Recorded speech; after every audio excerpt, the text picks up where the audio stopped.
తాకట్లో ఉన్న మీ బంగారాన్ని విడిపించి ఆ రోజు ఆన్లైన్ రేటుకి కొంటాం. Sharma gold company. Water cans ప్రస్తుతం ఎక్కడ చూసినా ఇవే కనిపిస్తూ ఉంటాయి.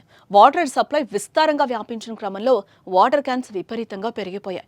ఒకప్పుడు పెద్ద నగరాల్లో మాత్రమే కనిపించే వాటర్ క్యాన్స్ ఇప్పుడు పల్లెలకు చేరాయి. అయితే ఈ తాగునీటి డబ్బాలను సరిగ్గా వాడుతున్నామా అనేది ఇప్పుడు ప్రశ్నార్థకంగా మారింది. ఒక తాగునీటి డబ్బాను ఎన్నిసార్లు వాడాలి? తరచుగా ఉపయోగించే ఇలాంటి క్యాన్లను నిర్ణీత కాలానికి మించి ఉపయోగిస్తే ఏమవుతుంది అనేది ఇప్పుడు తెలుసుకుందాం.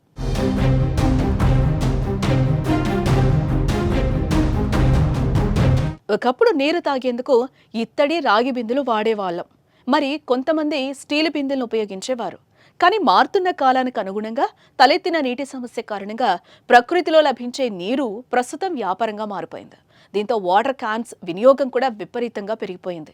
ప్రస్తుతం మన ఇంట్లో లేదా ఇతర ప్రదేశాల్లో ఎక్కువగా వాటర్ బబుల్ ట్యాప్ క్యాన్లను ఉపయోగిస్తున్నాం. అయితే వీటిని ఎక్కువ రోజుల పాటు వినియోగిస్తే అనేక సమస్యలు ఎదుర్కోవాల్సి వస్తుందని ఆహార భద్రతా శాఖ అధికారులు హెచ్చరిస్తున్నారు.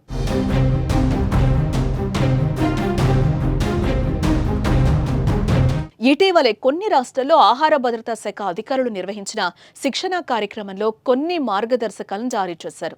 వాటర్ క్యాన్లను 50 సార్లకు మించి వాడకూడదని, మురికి గీరుకుపోయినట్లుగా ఉన్న తాగునీటి క్యాన్లను ప్రజలకు పంపిణీ చేయకూడదంటూ హెచ్చరించింది.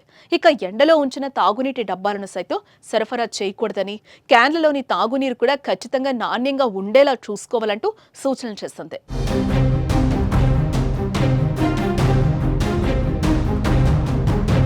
మరోపక్క క్యాన్లలోని నీరు తాగడం మంచిదేనా అనే దాని గురించి తెలుసుకోవాలంటే ముందుగా మనం వాడే వాటర్ క్యాన్లపై BIS FSSAI ఇచ్చే quality licence, expiry date, batch number ఉన్నాయో లేదో చూసుకోవాలి. కొన్ని బాటిళ్లకు మినహాయించి చాలా వరకు క్యాన్లకు ఇలాంటి వివరాలు ఉండవు. నీళ్లలోని అనవసరపు వ్యర్థాలు, మూలకాలను బయటకు పంపడానికి 5 నుంచి 6 వడపోత పద్ధతులు ఉంటాయి. అల్ట్రావయోలెట్ కిరణాలను ఉపయోగించి నీళ్లలోని హానికరమైన సూక్ష్మజీవులను తొలగించడానికి UV వడపోత పద్ధతిని వాడతారు. నీళ్లలోని ఖనిజాలు, ఉప్పు, ఇతర మలినాలను తొలగించే పద్ధతి RO అని పిలుస్తారు. అలాగే మైక్రాన్ ఫిల్టర్లను కూడా వాడతారు. అయితే క్యాన్ల ద్వారా పంపిణీ అయ్యే నీళ్లను ఒకసారి మాత్రమే ఫిల్టర్ చేస్తారు. నీళ్లను ఎలా ఫిల్టర్ చేస్తారో వినియోగదారులు తెలుసుకోవాలి. క్యాన్ వాటర్ సరఫరా చేసే కంపెనీకి లైసెన్స్ ఉందో లేదో కూడా వినియోగదారులు క్లియర్గా తెలుసుకోవాలి. అలా అన్ని ప్రమాణికాలు పాటిస్తున్న వాటర్ క్యాన్లలోని నీటిని ఉపయోగిస్తే మంచిదని చెన్నైలోని స్టాన్లీ ప్రభుత్వ వైద్య కళాశాలకు చెందిన medical department head professor S. Chandrashekar చెప్పారు.